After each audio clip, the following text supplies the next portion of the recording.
Good evening and welcome to the Wild Winter Women YouTube channel. This is episode, I think, 10.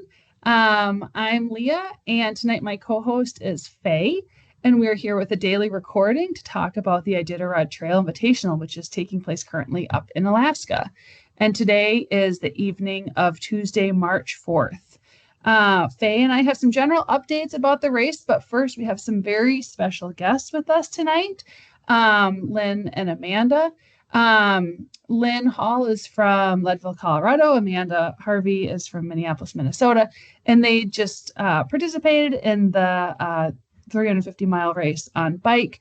Finished just a couple days ago, calling in from Anchorage, Alaska. So they're here to talk about their experiences and share some photos with us. So, Lynn and Amanda, how did it go? Hello. It went great. Good. It was more fun than we possibly could have imagined it would be.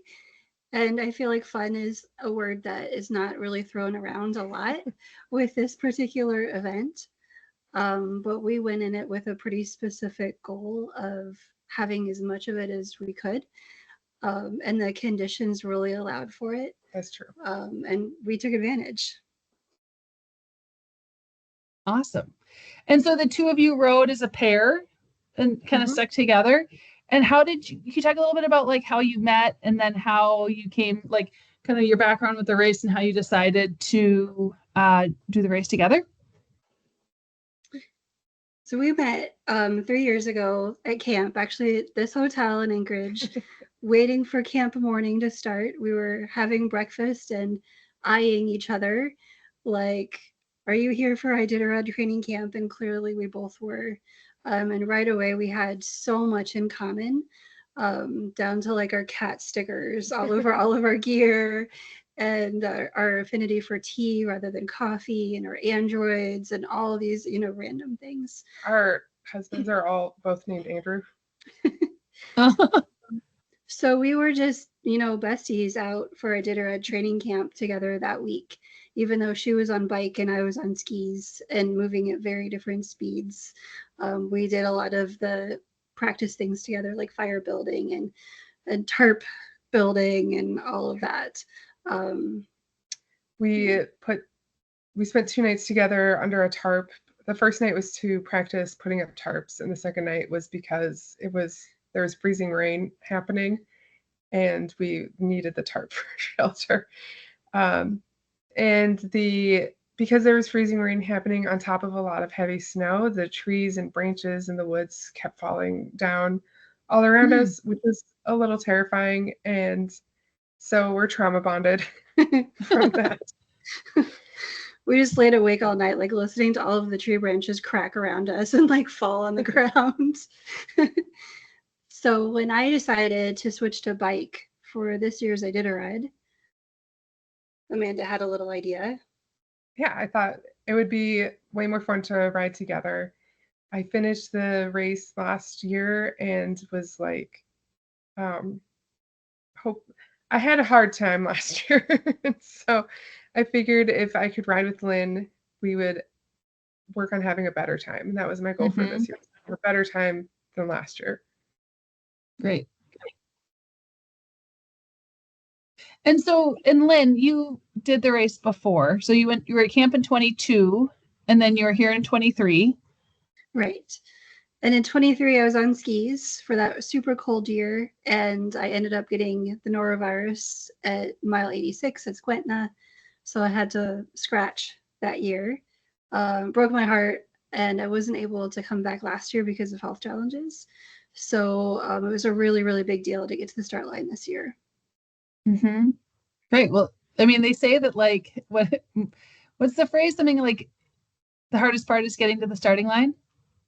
Yeah. So yeah, good for you. Yeah. And for this race in particular, there's so many like things to think about. And the start line is a really big deal when you're finally like, okay, we're actually doing this and not just planning prep for months. Yeah. I mean, I think for most people, it's like you really have to have like your own health in order, like all your family members need to be like healthy, like I feel like so many things kind of need to be going right in your life, because if one aspect of it is like way, needing your attention, it's just like not going to be possible for most people or for a lot of people. So I Yeah. just think of like racers, like how fortunate they are. Like they have like the financial means, they have the health, they have the family support, hopefully, often not always. But Yeah. Yeah. just And how for me, fortunate it they was are. my health was not really certain all the way up to the very end, in terms of like the end being the start of the race. And so it was like every day, like, oh, I give it a 50-50 chance of making it, or I give it a 1% chance of making it, even a couple months up into the race. So even just starting just felt extremely unlikely. Yeah. So it was emotional to finally be there and be there with Amanda and have this big plan to ride together. Yeah. Wonderful. And then Amanda, can you talk a little bit about your race in like the last 2 years? Yeah, in 2023, I towed the line and had a really great ride to Butterfly Lake. And then things kind of went downhill after that.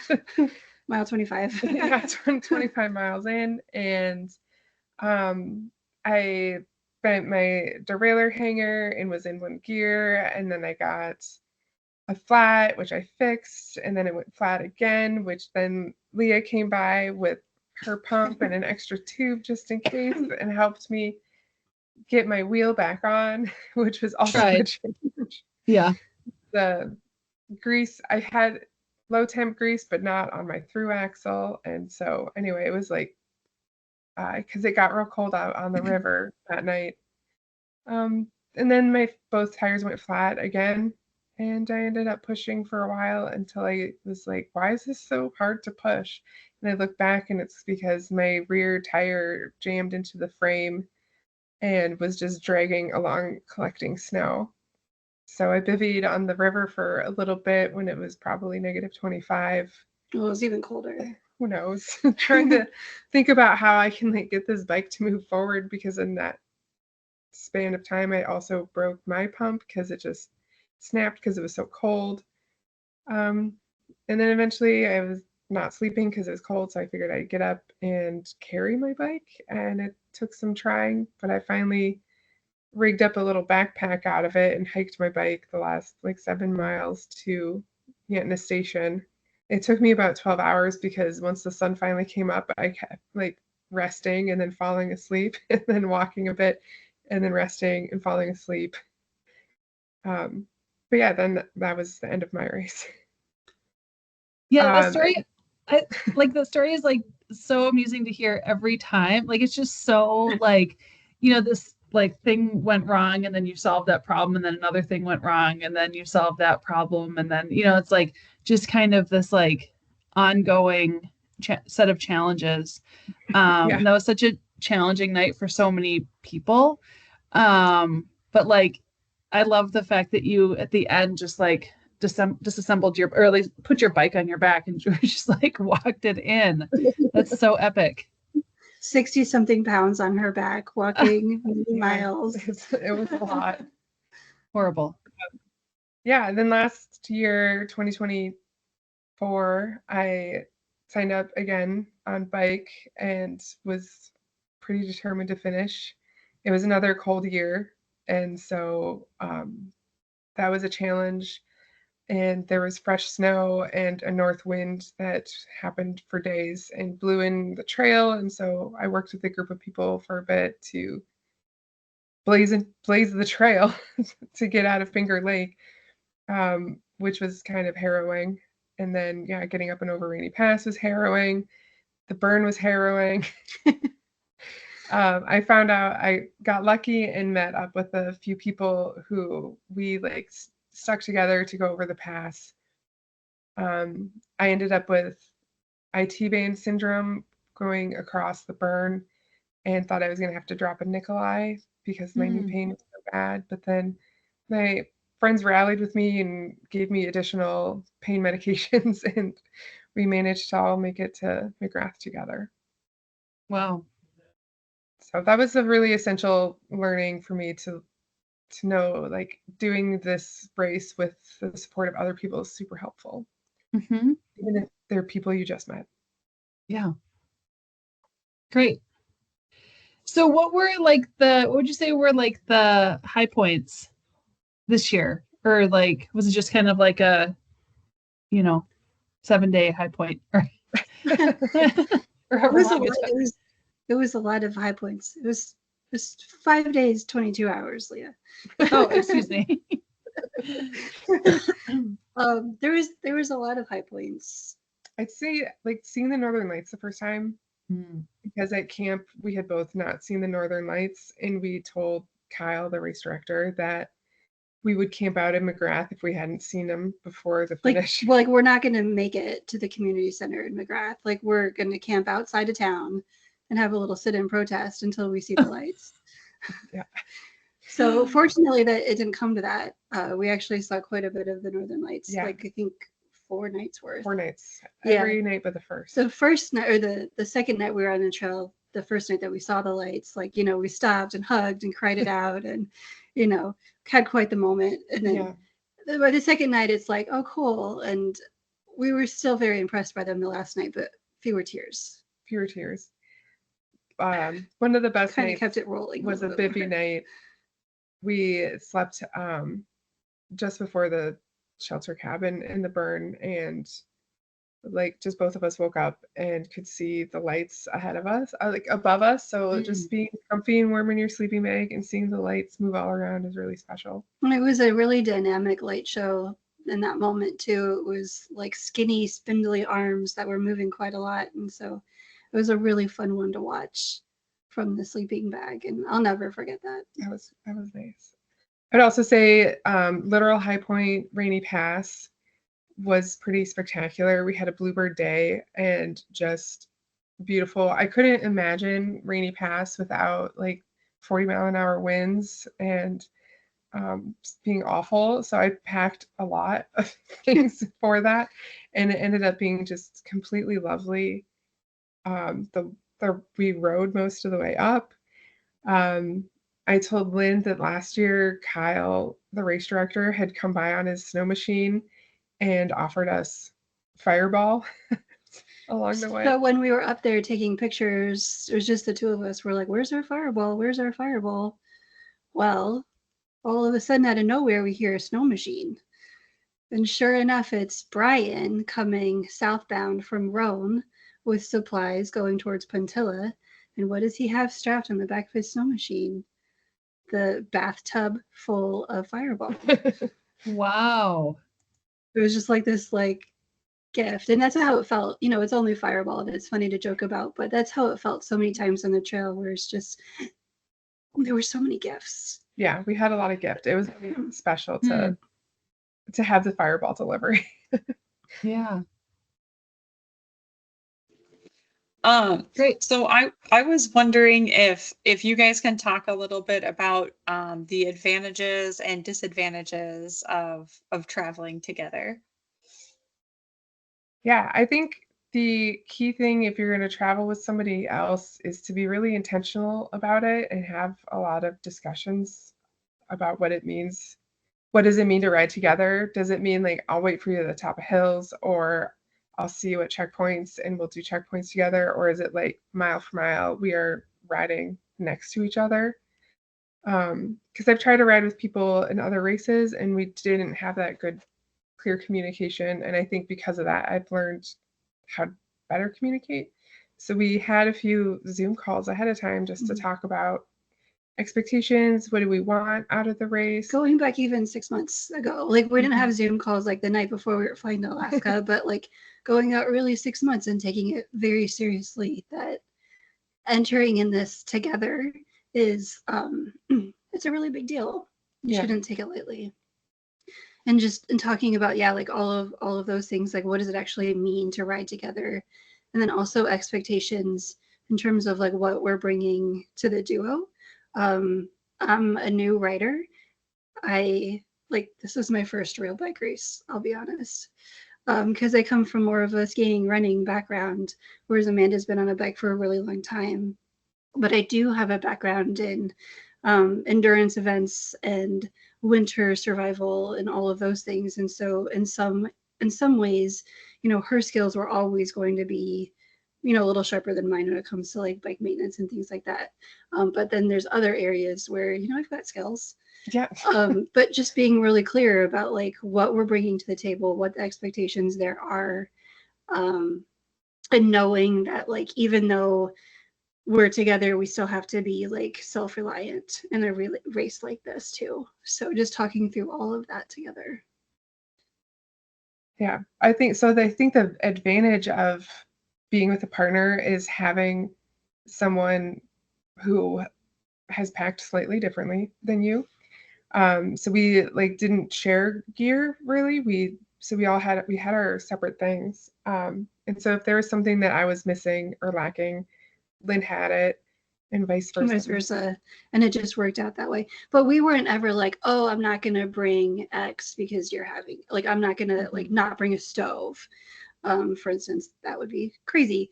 So we didn't skimp on things like that. Yeah. And so one night, so Lynn made lunch one day, and then that night her stove stopped working. So then I brought out my stove and we could use it. So it worked out really well in that regard. Kind of having doubles of stuff.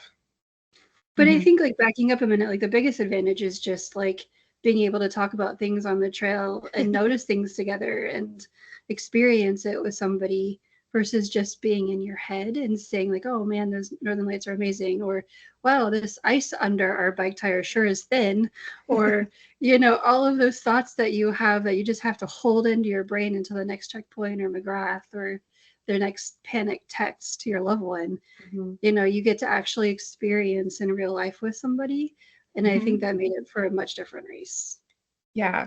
Being able to have an experience that was scary, like leaving Roan in the middle of the night in the dark and being on some unstable ice. And then when we finally got to land, like I just threw my bike down and hugged Lynn. I was like, we made it. Hug it out.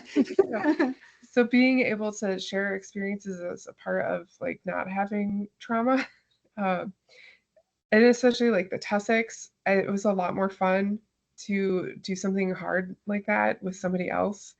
When there weren't tussocks, we could appreciate, oh, that was a good stretch. And like now here are more tussocks. The tussocks were more fun because we could just make fun of each other trying to ride them.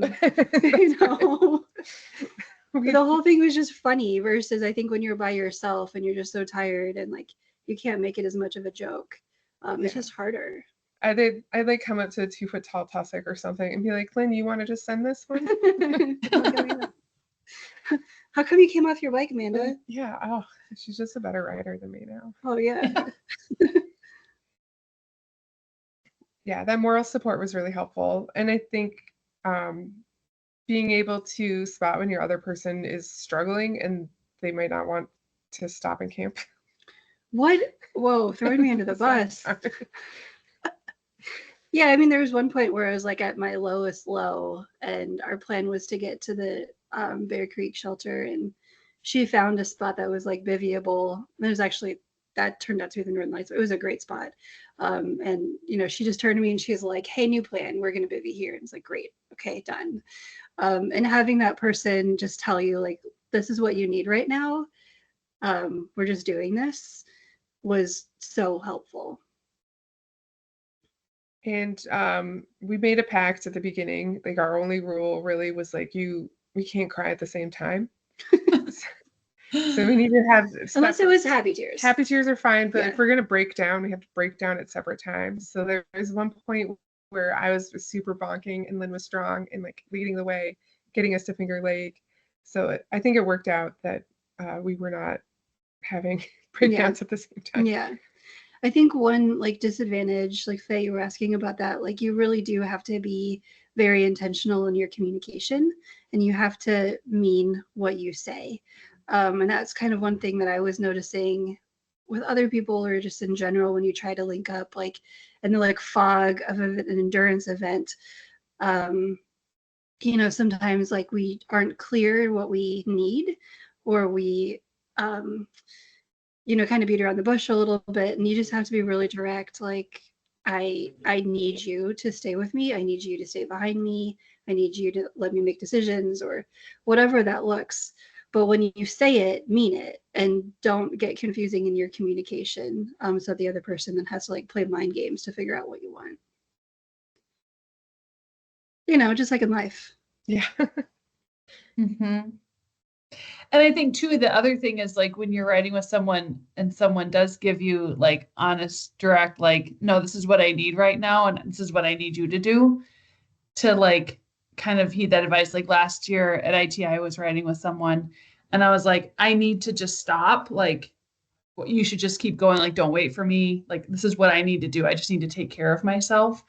And there was a tense moment, you know, where the person I was riding with was like, no, come with me. It's okay. Like, we're almost there. And I was like, no, I just need to like stop. Yeah. So, yeah. Yeah. And being good about listening to that. I mean, I think Amanda is really good about like, okay, I hear that. You don't want to put your spikes on. Bad choice, but let's get your way first. yeah. I did tell Lynn the real way to become a cyclist is to break your collarbone. So if you don't want to put your spikes on, that's how you can do it. Okay, I'll put the spikes on. And Lynn, I do have to commend you for like taking this on as your first like actual bike race. That's amazing. That's great. Love it. And since Lynn is in Colorado and I'm in Minnesota, and we met when Lynn was on skis and I was on bike, we don't have a lot of riding together experience. Except for one time I visited in Colorado, we had a couple days riding together. It was compatible then, we had fun. So it was kind of a leap of faith to make sure that we would not be frustrated with each other on this ride. It was a leap of faith, but also I think it was a decision on your part that even though I was probably going to be slower, again, the bike thing, but also these health challenges I've had, that was going to be worth it to you to make that compromise, to go a little slower in exchange for maybe finding more joy on the trail and just having a different experience than what you had last year. Yeah. Right. Right. Yeah. But that was a choice. That was an active choice to compromise. Yeah. Like not pushing myself the whole time to go fast, even though I'm not very fast. I don't believe it. You are. Should we go to some photos? Yeah. And have you talk through that? Okay, just 1 second. Okay. Here we are. This is the last day, right? Frosty day on the river, heading into McGrath. Yeah, it was colder than expected. You know, everyone's like, it's a warm year, but it got chilly out there. Mm-hmm. Yeah, there's still moments. And we chose the river route, so we did more miles, but they were really fast. Great. This is the first day, I forget which of the many lakes, but we were flying and feeling good. We were so young and naive. Amanda has better skills, you know, considering she's old hat on the bike in terms of taking selfies and things. Whereas I was still holding on for dear life, getting used to riding on sheer ice. Mm-hmm. And Lynn, I love the color coordination on your bike. Thank you. I had somebody from a company called Spruce Cycles. His name is Jason Winkler, and he made my full bag setup for me. And it definitely fit the theme of finding joy out there. Yeah, awesome. And also finding Lynn. Yeah. This is my awesome fire that I made at the Shell Lake cabins. I was pretty proud. This is also the story of how we almost got heat stroke in the middle of Alaska in the winter. It was a perfect fire, and somebody threw on an extra log, and I was like, no, don't. And the next thing you know, it was roasting. And Lynn was in the top bunk, so it just extra hot up there. Mm-hmm. And Amanda, who made this fleece for you? It's from a company called Sam Bob. I got it from Garage Gear. And so I don't know who they are, but they were great. It's a great fleece. It packs down really small, which I was looking for because I had a fleece before was perfect, but it was kind of bulky, and I liked being able to have something that was warm and packable. Yeah, I like the sleeve, the one sleeve. And these are your jorts? Florts, Leah. Florts. Oh, florts, sorry. Fleece florts. They're pajama pants that I have cut the bottoms off so that I can have fleece shorts as part of the layering system to keep my butt and thighs warm. And it works really well. I was big time jelly when she pulled those out. So you've got me. I did wander around outside in the florts. It was probably embarrassing, but you don't have embarrassment on the ITI trail. No. That's gorgeous. That was our first night of the lights. Yeah, that was between Shell and Finger Lake, and I think one of the fun things about the lights is that we always use them to justify like whatever decisions or like the things that had happened. So I was the one that was like, I wanted to sleep in Shell. I was experiencing a lot of fatigue. It was my big challenge this race, and so I'm the one that wanted to sleep. And so when the lights came out, it's like, oh, well, thank goodness we bivvied in Shell. Otherwise, we would have missed this.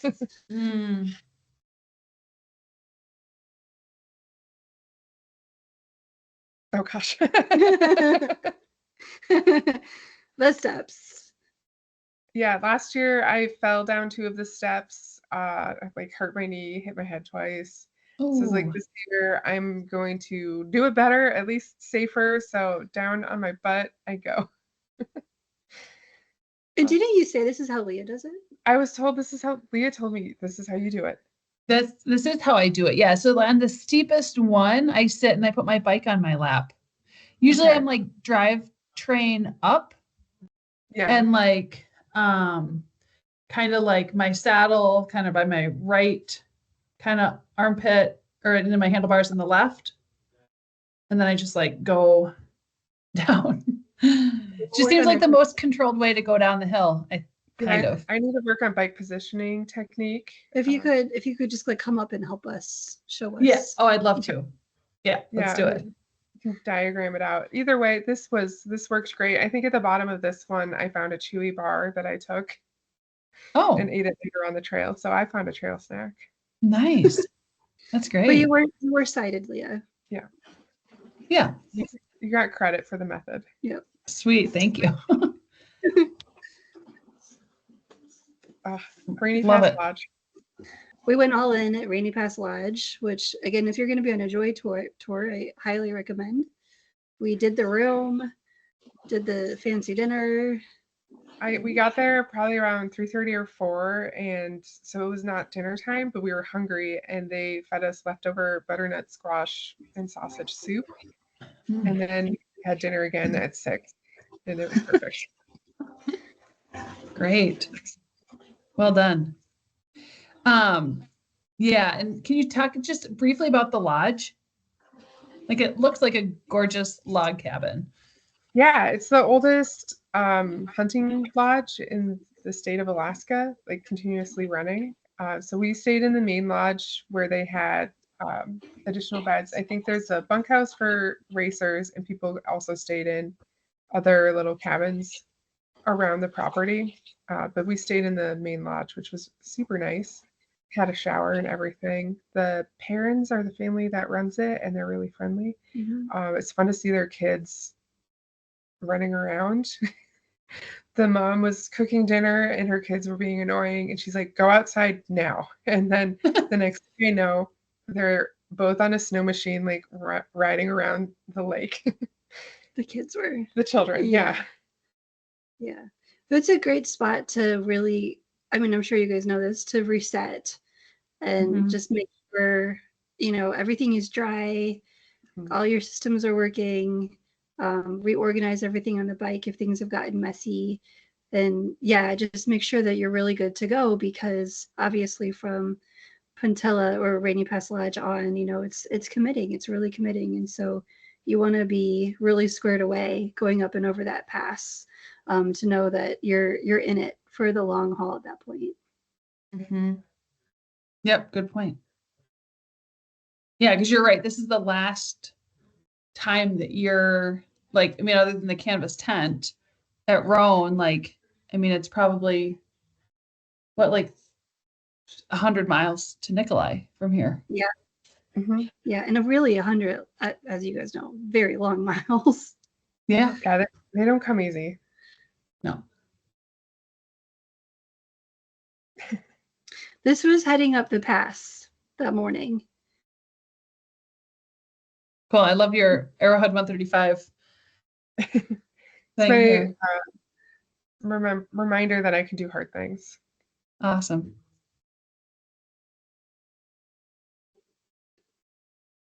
This was, we did a little detour to Hell's Gate for a bit, and turned around and made, you can see in the distance, like there are little X's, there's like sloths that are X'd out, but we wanted people to be sure ahead of time. So we made little X's out of sticks and then an arrow near where Lynn was standing. I don't think it helped anyone, but it made me feel better.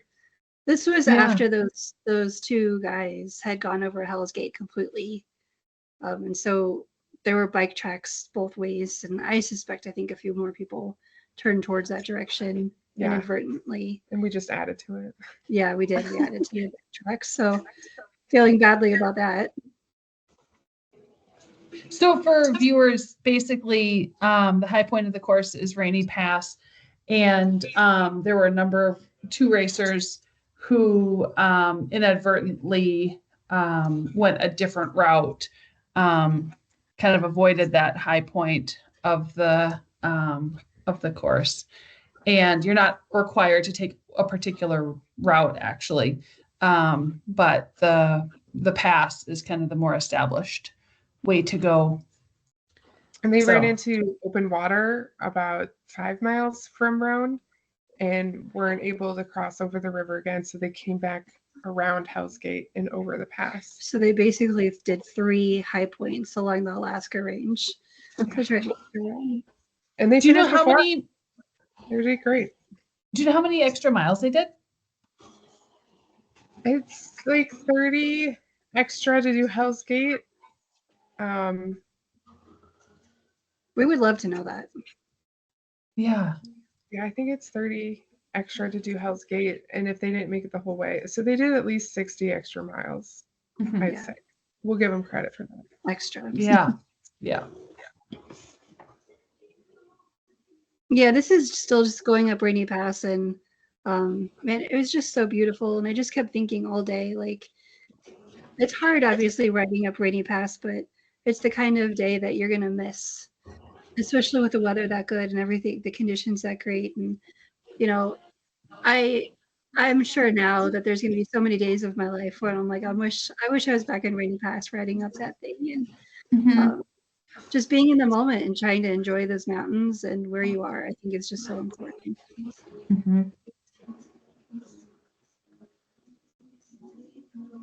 Yay. I just really like it. So. It's a great. It says it all. Yeah. Yeah.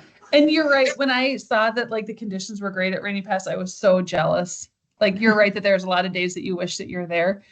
You know, I think that for myself, I like when I hear that the weather is good, I'm like, oh yeah, I want to be there. But then when I, think back to some of like the tough weather days up there, not so excited about being so lucky to get it on a good day. Yeah, we did not want to linger last year, but this year we lingered. Mm-hmm. Nice. Love it. There's that fireball. Yeah. A good time was had.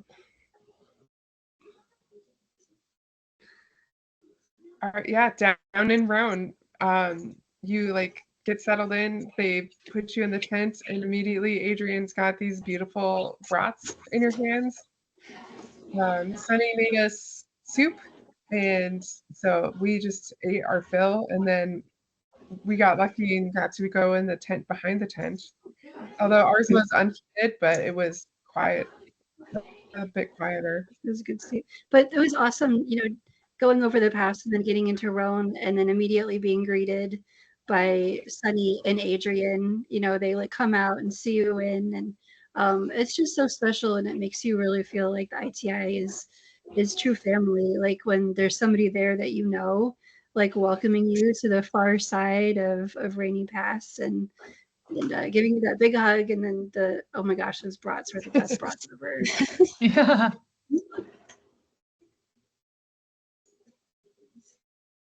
This is gorgeous. Yeah. Yeah, so that's when we left Rhone. The lights came out, and actually when we woke up and we were dilly-dallying, you know, as you do, getting ready to ride, there were no lights, but by the time we left, they just popped. So it was pretty amazing. And Sunny too, also, she took a great picture of us getting ready under the lights. So it was special. I was eating my breakfast still, and she comes into the tent and whispers, "The lights are out. They're really dancing." And then, so I ran out immediately. Just we stood and looked at it. Yeah. And then from there, we were crossing the river at Aron and feeling very afraid for our lives. Yeah, it was highs and lows. Right together. You know, on one hand, you have the northern lights above you, and they're so spectacular. And then the other hand, you have ice breaking underneath your toes. It's all fine. Yeah, that kind of sums it up. If you die, you'll die in an amazingly beautiful place. Yeah. Like the burn. Yeah. This is a sarcastic photo. I'm sure everybody knows, you know, the burn was dry this year, and so it presented its own obstacles. I kept making Amanda say things like, "I love the burn." There's a lot of steep hills we had to push our bikes up. A lot of those steep hills were also iced over, so we had to definitely use our spikes on our boots in order to get up them. So I was thinking a lot of this time, like I really like, Lynn said, I like flat ice best. Like, yeah. And then uphill ice is my next favorite, and downhill ice is my least favorite. We experienced it all.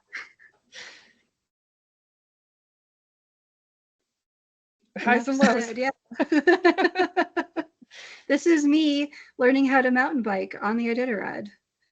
That's what this is. Sometimes you go all the way down. Yeah. And that's one advantage of traveling with somebody, is having someone to take the pictures of you when you fall. Totally. Yeah. Yes. We didn't mention that earlier, but that is It's an important. It's very important. And just to laugh at you, you know. So if I fall and no one laughs at me, did I really fall? Exactly. This is one of our scenic lunch spots. I offered Lynn some mashed up Cool Ranch Doritos, and she immediately put them into her freeze-dried meal. So then I put it into my lasagna, and man, that hit the spot. That was good.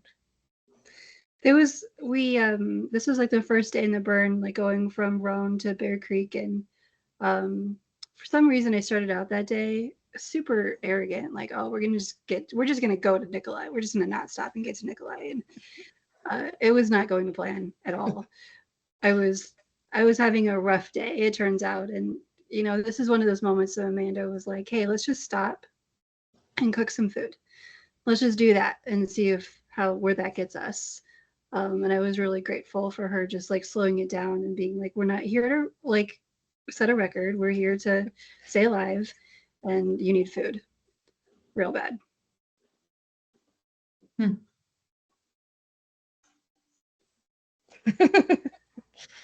I spotted a lot of fun things along the trail. One thing about going at a slower pace, like at an enjoyable pace, is being able to look at the tracks of animals, spotting animals in the woods, finding the bones that are left behind by the hunters. Yeah. That was their theme the whole way through the Farewell Burn, is like, what animal findings are there? Yeah, there was a lot of bison poop. I'm sure it's been mentioned. Yeah. I saw wolverine tracks outside of Rhone, which was really exciting for me. And I'm thinking probably lynx tracks, in addition to lots of wolf tracks everywhere. in ptarmigan tracks. They're really funny. The ptarmigan tracks on the long rainy pass just had me cracking up the whole time.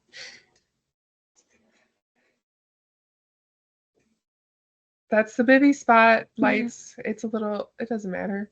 We were laying down looking up. Cool. And that was when we were leaving Nikolai. So it was our last morning out on the trail. And yeah, after a good reset, like we slept a good amount of time in Nikolai, which seemed to be the trend with us. If you were watching our dots, you know that. We had a good reset in Nikolai, and Amber and everybody took really good care of us. And yeah, you know, it was just like another moment where it was like, this is our last day on the trail. Maybe I'll be back, maybe I won't, who knows, but like, let's just freaking enjoy this together. And I also knew it was going to be like fast miles, and that was a big relief too. But you know, we just had to hug it out all the time. And there we go. That's the last, our last day on the trail. Yeah. Great. And then Amanda, this is kind of like cutting forward to the 1,000, but I had it pulled up, and so I want to show you one thing I've been looking at. So I know that you are a fan of, I'm going to reset this. You are a fan of clouds. Yeah. And so there's a website where you can go, like click on a particular airport. So like there's racers in like the 1,000 who are up on the Yukon River. And so you can click on the airport and then get photos in different directions of the sky. Oh, that's so cool. Yeah. So I don't know if you've ever explored that, and like, so I think this Clear Day visual reference, this is like, you know, like an example, but these are current conditions. It looks like dark, low skies. Yeah. So. Oh, cool. So anyways, that's special for you. Thank you, Leah. Yeah. Did you see any nice cloud formations? Yes. Oh, we saw a bunch of lenticular clouds along the Alaska Range, which is really special. Since I don't live in mountains, I don't get to see a lot of lenticular clouds. They're the ones that look like spaceships, little lentils in the sky. Oh, okay. She was really cool riding with her because, like, we see all the animals, we see all the clouds. There's anything cool there is to see. Like, we saw it. Yeah, we saw Wolverine. We saw 5 moose. We saw a bunch of ptarmigan. It was great. Cool. So if someone were going to do that, if someone were interested in doing the ITI, what advice would you give them? Practice. Just practice all your skills. Go camping. Practice what it means to light your stove when you're tired, when you're hungry. What does it mean to get into your bivvy when you're tired and hungry? How do you pack it up when you're cold? Like, yeah, I think just practicing the skills before you get out on the trail is super important. And I would say, like, know your progression to the Iditarod. Like, not everybody has to go. Like, I didn't really go the winter endurance routes, and you know, I don't have the traditional biking background as we've discussed, but still I have, you know, a mountaineering background, and I've been out in elements, and so just be really aware of don't just think that you can go up on the Iditarod, but what are the baby steps for you to get there with the right skills? Mm-hmm. Cool. And also choose your partner. Yeah, being able to have a good partner helps. Yeah. And sometimes that's you. I think, yeah, being your own best friend on the trail too. Yes. Yeah, I think that's important. Like if you haven't arranged to, you know, go with a friend, and you're just kind of by yourself. Or I guess even if you are with a friend. Yeah. But yeah, both ways. You really have to know yourself when it gets dark, when it gets hard or scary or whatever it is, and it will. Even when you're having a great time and a great year, you're still going to have your low moments. And what is that going to be like in your head? And what are you going to use to get yourself out of it? and how you're going to keep your wits about you. I mean, that's the most important thing, obviously. I think we all know that. But really putting yourself in some situations before you're really out there. Yeah. Yeah. I'm lucky that I have a lot of friends that I ride with back home who enjoy sketchy routing. And so there's a lot of hike-a-bike and random things that happen. So it's nice. Anytime we go off trail, we just say this is ITI prep. Yep. That's great. Anything else that you want to share about your time on the trail? I think that sums it up. It was a lot. Yeah. Is it too soon to ask if you'll be back? Well, for me, I don't know yet. I don't know. My health situation is still a little up and down. I got away with it this year. I feel a little like I got away with murder. And so I want things to calm down before I can commit to being back on the trail. But we'll see. I have a hard time thinking that I'll never be back. Like that would be really sad for me. So there's that. And I had always said that I was going to do the ITI this year. If I had a better time this year than I did last year, I would consider going to Nome. And unfortunately, I had a great time this year. You're welcome. I might have to go to Nome next year. We'll see if I can get time off. Having a job is overrated. It was my whole job this year was to make her have a good time, so she'll go to Nome in 2026. And then check. Yeah. Don't tell my mom. Or your husband. Yeah. He knows though. He does. Awesome. Cool. Well, thank you so much for sharing all that with us and sharing your photos. And it's always so fun to hear like firsthand accounts of, being up there so recently and, having a good, fun, challenging time. So that's awesome. Thank you so much for letting us talk about it. Yeah, my pleasure. Yeah, glad it worked out. So we can move on to some of the updates of some of the racers who either have recently finished or are still out on the trail. At this point, we are kind of like a week and a half into the race. And so a lot of the 350 racers, or a lot of the racers in 350 mile distance have finished. There are still some out there. And then we have a number of people who are in the 1,000-mile race. Faye, do you want to kind of share some of the main updates and kind of highlights from the day? Sure. So we will talk about the finishers of the 350 miles. So in the past 24 hours, so Eric Thomason, he was a skier, so he finished this year. And he was on foot in 2023. Actually, Lynn and Amanda, do you guys want to talk a little bit about Eric since you know him? Yeah, we met Eric at camp the same year that we did it. He also struggled in 2022 with some frostbite, like a lot of people did. Lynn says that he's trying to do the 350 in all three disciplines, so he's got the first two out of the way now. We're really proud of him. Yeah, he did it on foot last year and skis this year, so hopefully he'll go back to the best way to travel, which is by bike. Where's he from? He's from Kenai, Alaska, so he's a local Alaskan. Okay.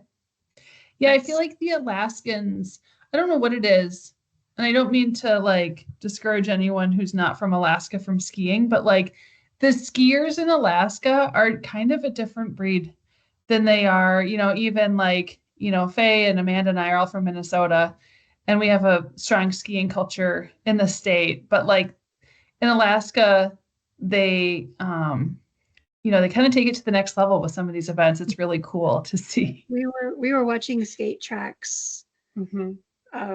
And I was just so amazed at the skiers who were in front of us. and what they were doing on their trail and watching their tracks. Like I was humbled. Mm-hmm. Amazing. Yeah, it's really amazing. Okay, so also finishing today were Jacob Langford and John Sharp and Jerry Palmer all finished the 350-mile race. They're all on foot. Yay, congratulations, guys. So and like Leah said, we still have a couple of 350 milers out on the race course. So we'll give updates on those tomorrow, I think. We're at 9 days, 4 hours into the race, and the time cutoff in McGrath is 10 days. So we're within the last 24 hours for them to finish. The 1,000 milers are out on the course. We had some more leave McGrath today. So on foot, we had so we had Kari Gibbons, Peter Inman, Magdalena, and Daniel all left McGrath this morning, and they're well on their way out there and moving pretty well. The temps are kind of warm, so in the afternoon the trail's getting a little bit mushy. In fact, Kari told us today that a bug hit her in the face this afternoon in the interior. So it is warm enough for that to happen. But I think at nighttime, it sounds like the trail's firming up a little bit, and they didn't have rain or snow in the last like 24 hours. So things are looking pretty good. And actually the weather looks kind of like this in the interior for the next couple of days. So we may see more people traveling at nighttime to kind of take advantage of those firm trails. And then there'll be a temperature change, it looks like, towards the end of the week. So we'll keep our eye on that. And up at the front of the race, we've got Pete Delamere. He's still up at the front. He's nearing Caltag tonight. And so he'll probably stop there. I'm not sure. He's moving pretty well still. And we've got a couple of should I share my screen? Yeah, you can, sure. Okay.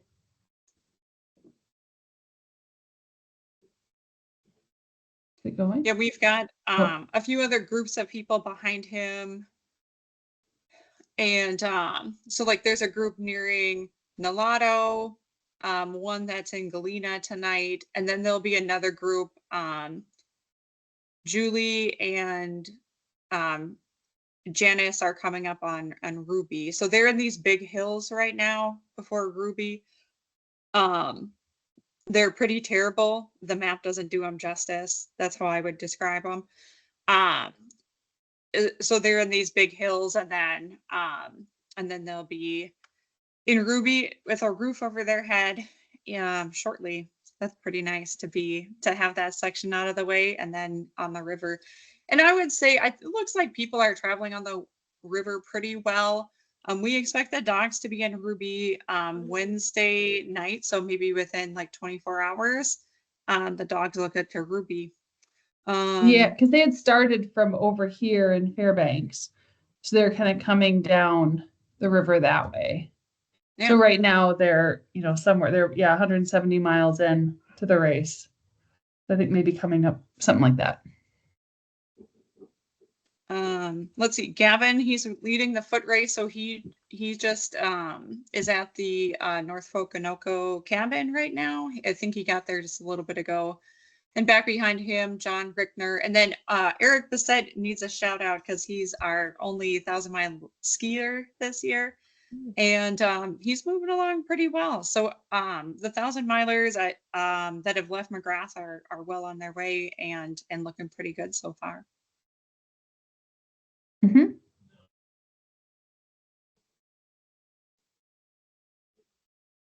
Great.